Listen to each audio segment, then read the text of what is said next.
En tant qu'arbitre de la loi et en toute connaissance de la jurisprudence historique dans ce pays, la race doit être toujours considérée comme une variable. Votre temps est précieux, Maître Keating. Je vous suggère de ne pas le gâcher en présentant des arguments que vous avez déjà formulés.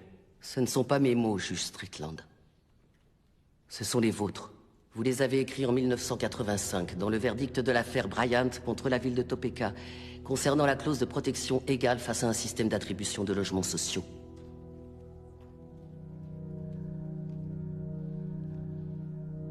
Le racisme fait partie de l'ADN des États-Unis d'Amérique. Et tant que nous fermerons les yeux sur la douleur de ceux qui souffrent de son oppression, nous ne pourrons jamais échapper à ses origines. Le seul garde-fou dont peuvent bénéficier les personnes de couleur, c'est le droit de se défendre, et nous ne leur accordons même pas. Ce qui veut dire que la promesse de l'égalité des droits n'a jamais été remplie.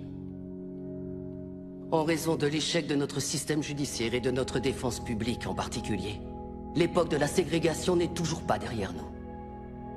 L'époque où les lois ont rendu illégal que les Noirs et les Blancs soient enterrés dans le même cimetière, où on catégorisait les gens en carterons ou en octavons, où on punissait un Noir parce qu'il avait demandé des soins médicaux dans un hôpital pour Blancs. Certains prétendent que l'esclavage est révolu. Mais allez dire ça aux prisonniers qui sont parqués dans des cages et à qui on dit qu'ils n'ont pas le moindre droit.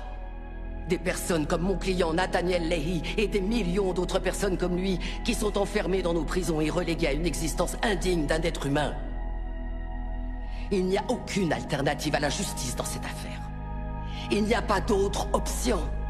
Prendre une décision à l'encontre de mon plaignant, c'est choisir de remplir les poches des propriétaires de prisons, plutôt qu'offrir une défense digne de ce nom à tous ceux qui y sont enfermés. Est-ce que c'est l'Amérique dans laquelle veut vraiment vivre cette cour?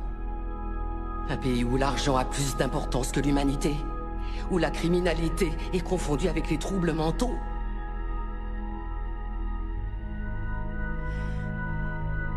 Le 6e amendement a été ratifié en 1791. C'était maintenant il y a 226 ans.